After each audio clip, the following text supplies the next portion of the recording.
Hey guys, welcome to the calculus worksheet, question and answers. In this worksheet, we'll be looking over some exam questions relating to limits. Now you can pause here and try and solve this on your own and then skip ahead to where the solution's on the screen, or you can work it with me. So what I would do here first is find the conjugate of the numerator. And we know from our last tutorial, we do that by multiplying the numerator and the denominator by the conjugate of the numerator.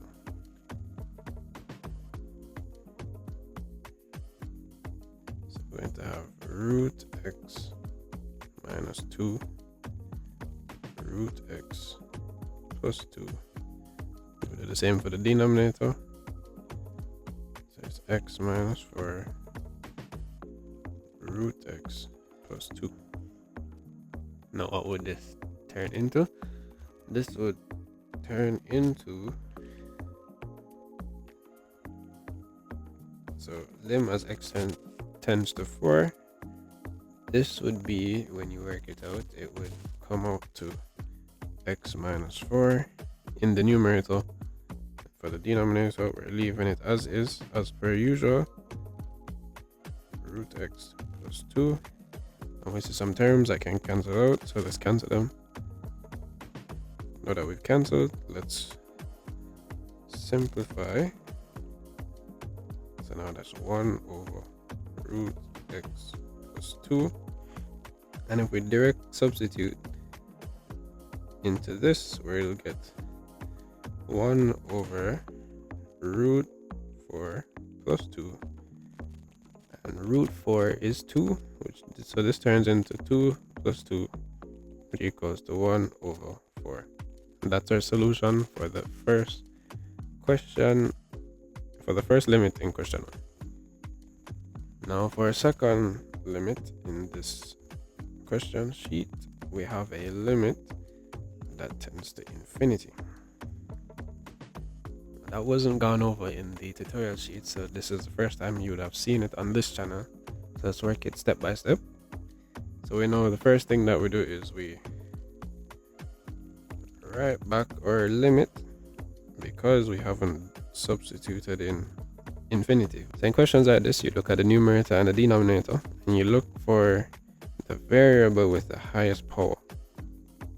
Note that it has to be the common variable or the only variable. A lot of the times it will just be one variable in the question.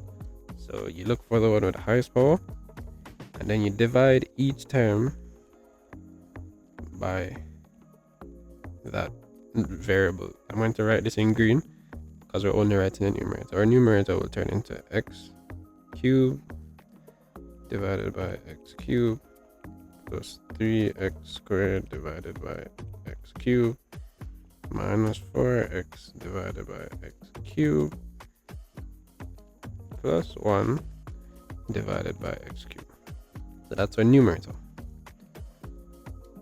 Actually, we can erase this limit.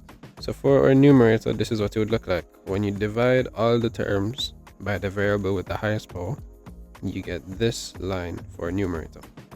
And the reason I didn't write lim is because we're doing the numerator and the denominator separately. Looking at this, we realize that some of these terms can cancel out. So this first term cancels out to be 1. For the second term, you can cancel out this x squared into the x cubed. For this third term, cancel out the x into the x cubed, so that leaves x squared, and that's what we have.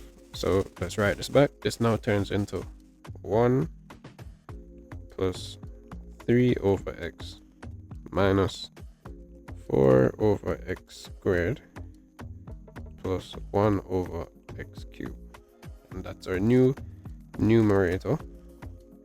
And for a denominator,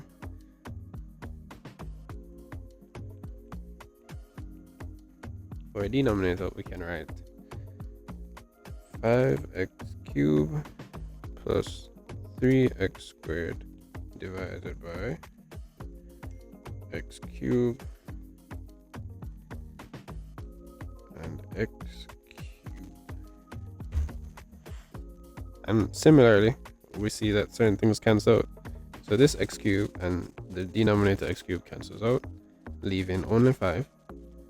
The x squared cancels out with the x cubed, so that leaves us with 5 plus 3 over x. So our limit will then become, as x tends to infinity, 1 plus 3 over x minus 4 over x squared plus 1 over x cubed all over. So let me do some restructuring to make some space, and that's all over 5 plus 3 over x. Now when working with infinity, once you have a variable in the denominator, no matter if it's to a power, you can assume that it equates to 0. So this cancels out to 0, this cancels out to 0, this cancels to 0, this cancels to 0. So our limit then becomes, you don't have to write back limit as x tends to because there's no more variables. So the limit then becomes 1 over 5, and that is our answer.